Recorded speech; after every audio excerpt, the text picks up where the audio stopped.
ಉಕ್ಕಿ ಬರುವ ಆಕ್ರೋಶವನ್ನು ಎದುರು ಬಿದ್ದ ಎದುರಾಳಿಗಳ ಸಕ್ಕನಿಗೆ ಸಮರೆ. ಆದರೆ ಇಂತಹ ನುಡಿಗಳನ್ನು ಮಾತ್ರ ಸಹಿಸಲಾರೆ. ಹೊಟ್ಟೆಗಿಟ್ಟಿಲ್ಲದೆ ದಿಕ್ಕೆಟ್ಟು ದಿಕ್ಕಾಪಾಲಾಗಿರುವ ನಿನ್ನ ಪಾಂಡವರ ಸೇನಾ ಸಮುದ್ರವನ್ನು ಕಲಕಿ ಬಿಡಬಲ್ಲ ಗಂಡು ಸಂಜೆಯನ್ನು ಬದುತ್ತ ಬಾಣನಾದಿಗೂ ಪ್ರತಿಷ್ಠೆಯನ್ನು ತೋರುತ್ತಿರುವ ಈ ನಿನ್ನ ಪುಂಡತನ ಎಂದಿಗೆ ಕೊನೆಯಾಗಿ ಹೋಗಲಿ.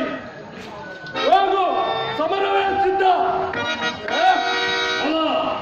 ಹೊಲ ಸಹೋದರ. ದುರ್ಯೋಧನ ದುಶ್ಯಾಸನರ ಅಭಿಮತವೇ ನನ್ನ ಅಭಿಮತ. ಅರ್ಜುನನ ಮೇಲೆ ಹಾಗೆ ತೀರದ ಹೊರತು ಈ ರಾಧೆಯಲ್ಲಿ ಮೃಷ್ಟಾನ್ನವು ರುಚಿಸುವುದು. ರಾಜೇಂದ್ರ, ಸಂಧಿಯ ಅಂತಿಮ ಕಾಲದಲ್ಲಿ ಶಾಂತಿಯನ್ನು ಅಪೇಕ್ಷಿಸುವುದು ವೃದ್ಧರಿಗೆ ಸ್ವಾಭಾವಿಕವಾದುದು, ನಮ್ಮಂತ ವೀರರಿಗಲ್ಲ. ಆತ್ಮವಯ ಮನಸ್ಸಾಕ್ಷಿ